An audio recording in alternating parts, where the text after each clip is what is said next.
আমার কথাটা এই অংশটুকু যুবক যুবতীরা খুব ভালো করে শুনেন। দিনী বোন, যাদের বয়স হায়েজ হয়ে গেছে, যাদের হায়েজ হয়েছে, এখান থেকে শুরু করে সবাই, যারা বালেগ হয়েছে আমরা ছেলেরা, সবাই ভালো করে কথাটা শুনেন। বাংলাদেশে পিছন থেকে একটা নতুন সমস্যা রাইজ করতেছে। সমস্যাটা হচ্ছে, এমনিতেই আমাদের ছেলে মেয়েদের মধ্যে হারাম সম্পর্ক ছিল। এর স্কুলে, কলেজে, বিশ্ববিদ্যালয়ে যাচ্ছে, ফ্রি মিক্সিংয়ে পড়াশোনা করছে, বাসায় পর্ন দেখছে, ওখানে গিয়ে মেয়ের সাথে হারাম সম্পর্ক হচ্ছে, তারপরে প্রেমের সম্পর্কের নামে জেনা হয়ে যাচ্ছে, জেনা হওয়ার পরে ছেঁকা খেয়ে মাদক, তারপরে গান বাজনা, বাদ্যযন্ত্র ইত্যাদি ইত্যাদি, জীবনটা শেষ।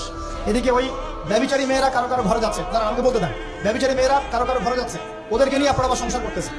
এই হচ্ছে না সিচুয়েশন। একজনের 5টা গার্লফ্রেন্ড, একজনের 4টা গার্লফ্রেন্ড, আরেকজনের 3টা বয়ফ্রেন্ড, 4টা বয়ফ্রেন্ড। এই ধাপগুলো পার হয়ে এরা সংসারের জীবনে আসতেছে যখন বয়স হয়ে যাচ্ছে 25-30। সমস্যা কিন্তু এটা ম্যাক্সিমাম সবার ক্ষেত্রে হচ্ছে বলবো না, অনেক একটা বড় অংশ এই সমস্যা ফেস করতেছে। এর মধ্যে এই ফ্রি মিক্সিং এর মধ্যে শুরু হয়েছে নতুন একটা জিনিস, যে ভালোবাসার আবার লিঙ্গ কি, ভালোবাসার আবার এখানেই শুরু হয়েছে ছেলে ছেলে জেনা করা, মেয়ে মেয়ে জেনা করা, ছেলে ছেলে জেনা করা, আর কি বললাম বলেন, মেয়ে মেয়ে জেনা করা। নাউজুবিল্লাহ। এটা কমে লুত, এর শাস্তি আসবে যদি আমরা তওবা করে ফিরে না আসি। এর উপরে এখন শুরু হয়েছে ভালোবাসার আবার ধর্ম কি, ভালোবাসার আবার, আমার সাথে বলেন কি বললাম, ভালোবাসার আবার, এদিকে মনোযোগ দেন, ভালোবাসার আবার কি, ভালোবাসার আবার কি। এই কথাটা, এই স্লোগানটা দিয়ে কি করা হচ্ছে আপনারা শুনেন। অমুসলিম ছেলে মুসলিম মেয়ের সাথে প্রেম করতেছে, অমুসলিম ছেলে মুসলিম মেয়ের সাথে প্রেম করতেছে, বলতেছে ভালোবাসার আবার ধর্ম কি। তুমি আমি একে অপরকে মহব্বত করি, ভালোবাসি, এর মধ্যে ধর্ম আসবে কেন? বলছে তুমি আমার ধর্মে দীক্ষিত হয়ে যাও, অথবা আমি তোমার ধর্ম কবুল করে মুসলমান হয়ে যাব। এই মিথ্যা কথাগুলো প্রলোভন দিয়ে এখানে ওখানে পার্কে নিয়ে গিয়ে, চটপটি ফুচকা খাওয়ায়, কফি শপে নিয়ে গিয়ে, এভাবে আস্তে আস্তে আস্তে আস্তে মেয়েদেরকে লাইনে নিয়ে আসতেছে। আনার পরে শোনেন, কথা আগে শুনেন, বুঝেন। আপনি ঠিক বললেও ঠিক, এটা না বললেও ঠিক, চলতেছে, এটাই সমাজ। এখন কথা হচ্ছে, আমরা যদি আমাদের বোনদের ইজ্জতকে বাঁচাইতে চাই, এই বিষয়টা সম্পর্কে সচেতন থাকতে হবে। মেয়েদেরকে ফুসলিয়ে ফাসলিয়ে এভাবে প্রেমের জালে ফেলে শেষমেশ বেড়ে নিয়ে গিয়ে ধর্ষণ বা গণধর্ষণ করে মেয়ের ওই ওভারির মধ্যে ওদের বীর্যপাত করে দিয়ে ওই ছেলেটার কোনো খবর পাওয়া যায় না, লাপাত্তা হয়ে যায়। কোনো কোনো ক্ষেত্রে টাকার বিনিময়ে মেয়েদেরকে পাচার করারও অভিযোগ পাওয়া গেছে।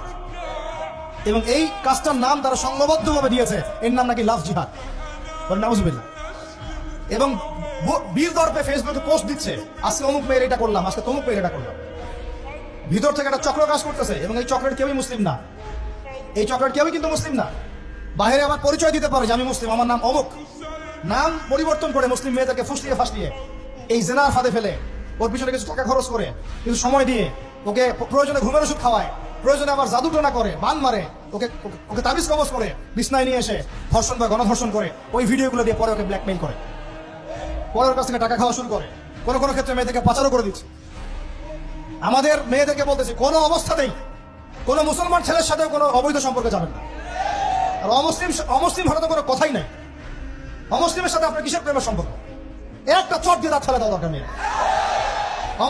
অমুসলিম ছেলের সাথে তোমার কিসের প্রেমের সম্পর্ক? পরে যখন এই ছেলেগুলো তোমাকে নিয়ে রেপ করে রাখবে, তখন তোমার আক্কেল হবে, তখন তোমাদের হুঁশ ফিরবে।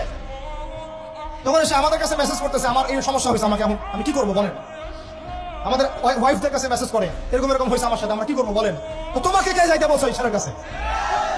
তুমি তোমার ইজ্জত ওখানে, তুমি তোমার পায়জামা কিভাবে খুললা সেখানে, আর কিভাবে বলবো বলেন। তুমি একজন মুসলিম ঘরের মেয়ে, তোমার ইজ্জতের দাম নাই, তোমার সম্মানের দাম নাই, তোমার ইজ্জত আবরুর দাম নাই। তুমি কেমন করে নগ্ন হয়ে বাইরে ঘুরতে পারো? তুমি কেমন করে একটা অমুসলিম ছেলের সাথে প্রেমের সম্পর্ক করতে পারো? কিভাবে তুমি একটা অমুসলিম ছেলের সাথে বেড়ে যেতে পারো? তার সামনে তোমার